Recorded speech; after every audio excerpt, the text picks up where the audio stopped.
Hi everyone, I have a new book to show you.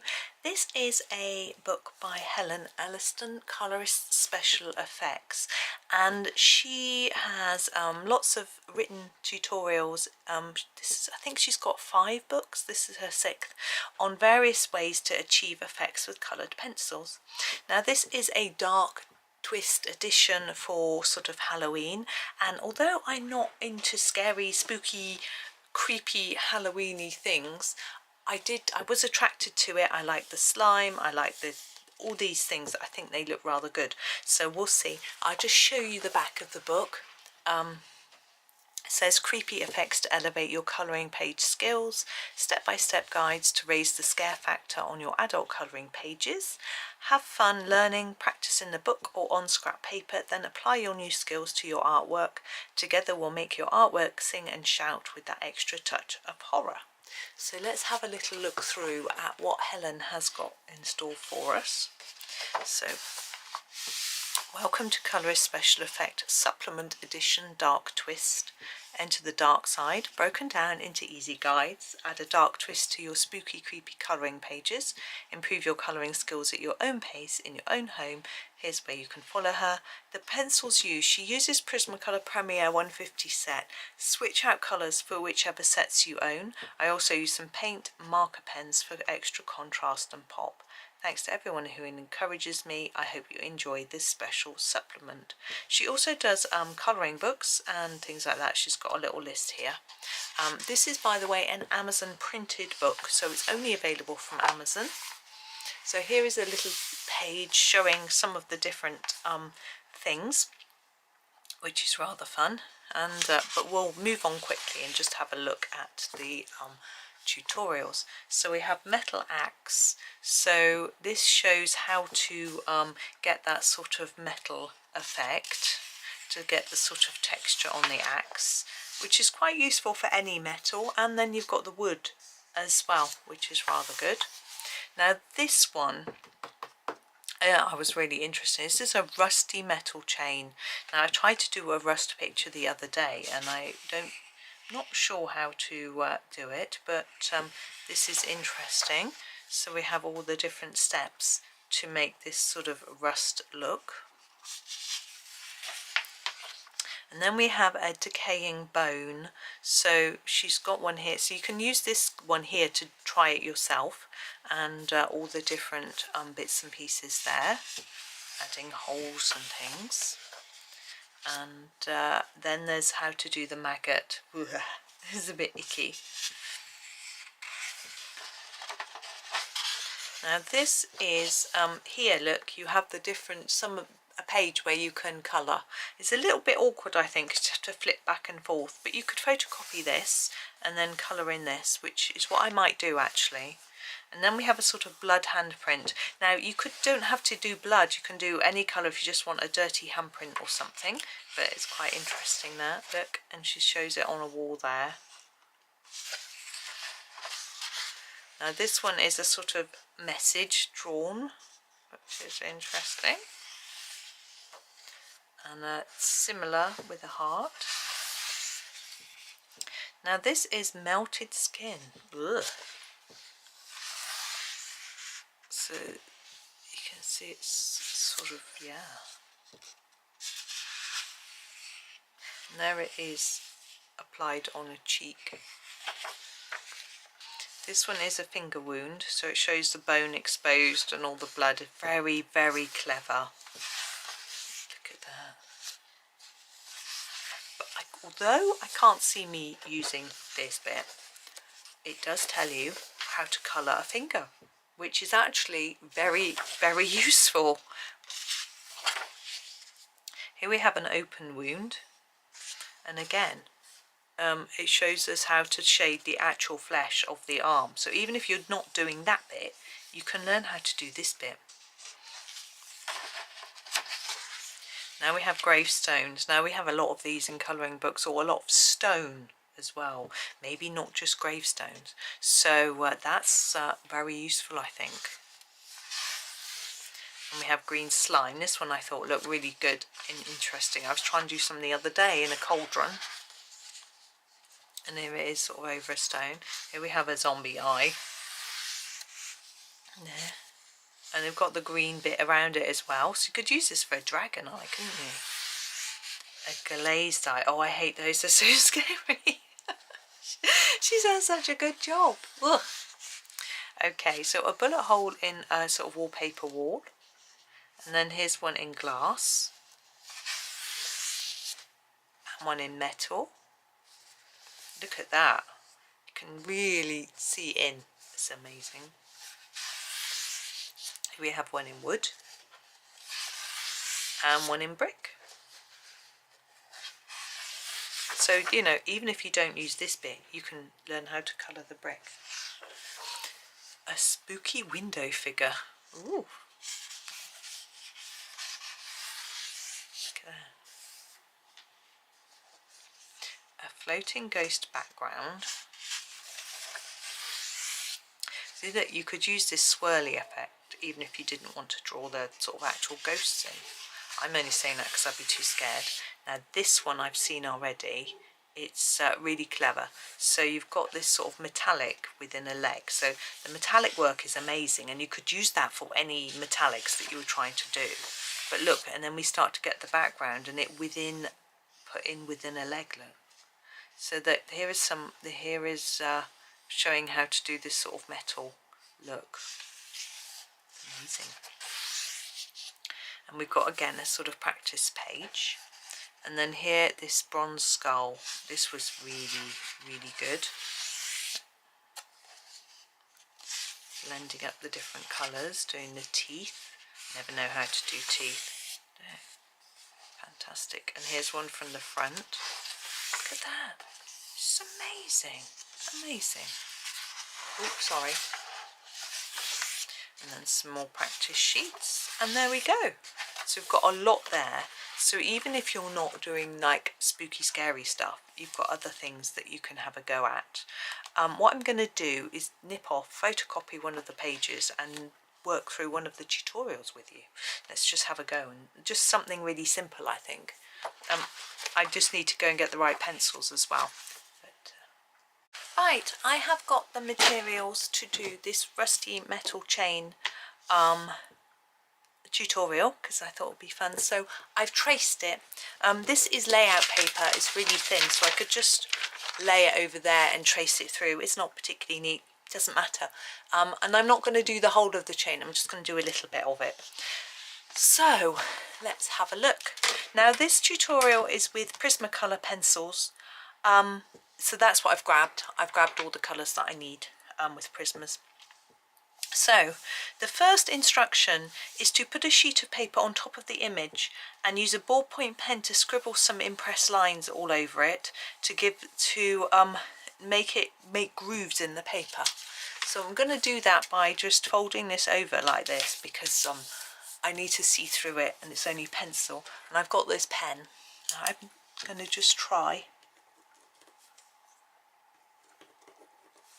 by scribbling lines like this. Now I'm leaning on my desk. I don't know if this is really going to work, but we'll find out when it's done. Now it says a ballpoint pen. I thought maybe a mechanical pencil might work better because they tend to dig holes in things, I find. But I couldn't find one, and my paper is very thin. So I don't know if I've pressed hard enough. I decided to press much harder on these last few bits. Oh yeah, I can definitely see dents in there. Definitely. Okay, so that is the first part. The second part is to use a silver pencil. I have the silver. And we are to do a rough coverage with scumbling and side-to-side action in various directions using medium pressure. So I'm just going to do this, so like this, and I can see the lines that I put on just now. Let's just do this one. Has she covered it all?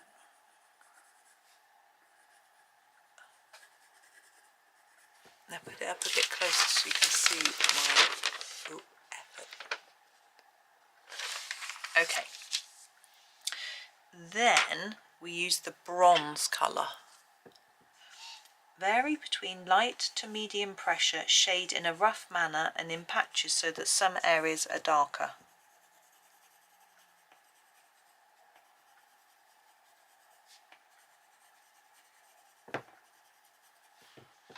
There we go. That was easy, wasn't it? Hopefully that was okay. Now, mineral orange. Place in some random little patches using some hard pressure and some medium lines and marks, which will begin a rusty effect.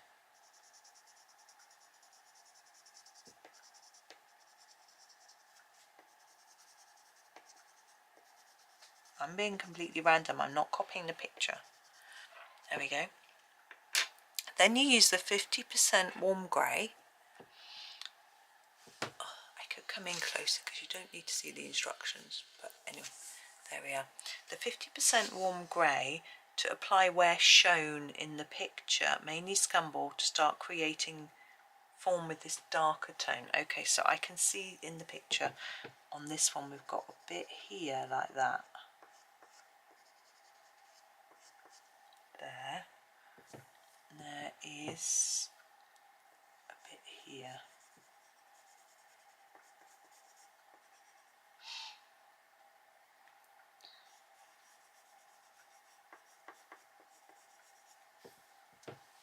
Now here is interesting because it's here. I would be tempted to always put it on the edge, but it's that bit and a bit on the end here, like that, and then in here, which makes sense. I haven't drawn this particularly well, even though I traced it, but we've got that sort of inside edge, like that, and then a little bit on the outside, like that.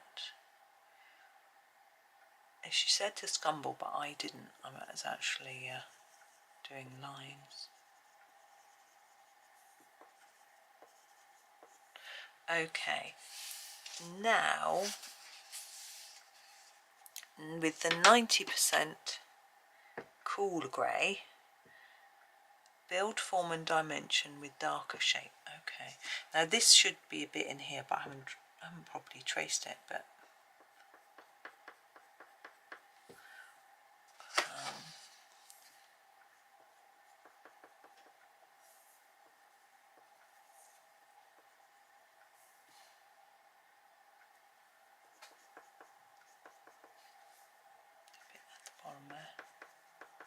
like that. Then you use some black pencil, and particularly in the shadows. So here, there's quite the shadow in this bit here.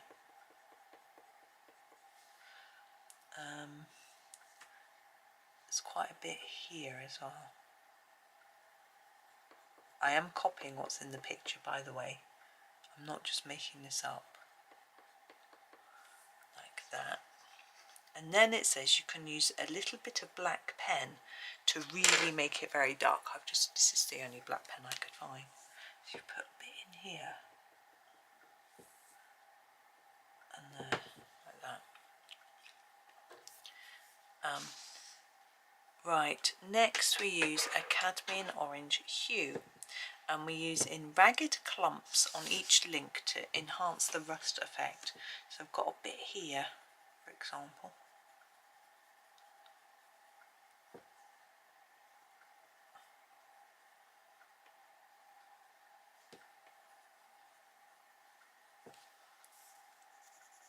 Like that. And now I use a white paint pen. Oh, I've got one here. To add highlights, lines, dots, adding to the weathered appearance. So you just sort of go like this.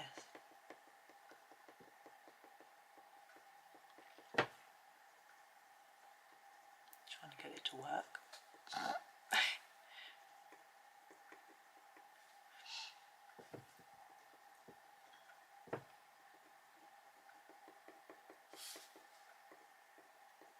Now, I feel that my silver is not quite dark enough on here, but I'm quite impressed with how it looks, to be honest. So I'm just going to use my silver pen a bit more at the end, I want to just make sure there's no white paper showing through apart from in those areas where it's supposed to be. I know I'm going over the top of the white pen, which probably isn't the best idea, but there it is. And it says you can finish with putting a bit of a shadow underneath it. So I'm just going to use my grey. She sort of put a shadow here on the ground, sort of thing, and then like under here and around here. There we go for a first attempt. It's supposed to look like that. I don't think it's too bad, you know. I think I was a little bit more cautious. Like this bit in here could do with being developed into there a bit more, that shadow look. I hadn't quite drawn it right, which didn't help me. And there.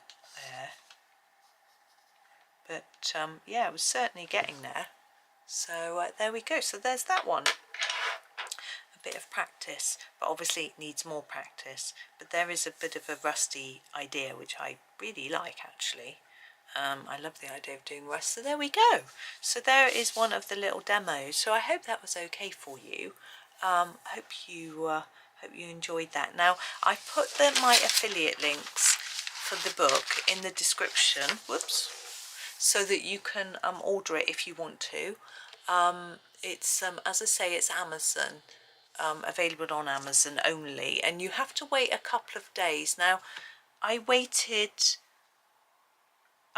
ordered it on the day it came out, and it was dispatched the day after and came the day after that, so it only took 2 days. But I do have Prime at the moment, so quick delivery. I got free Prime just so I could get free delivery on this book. Yeah, why not? I need to remember to cancel it.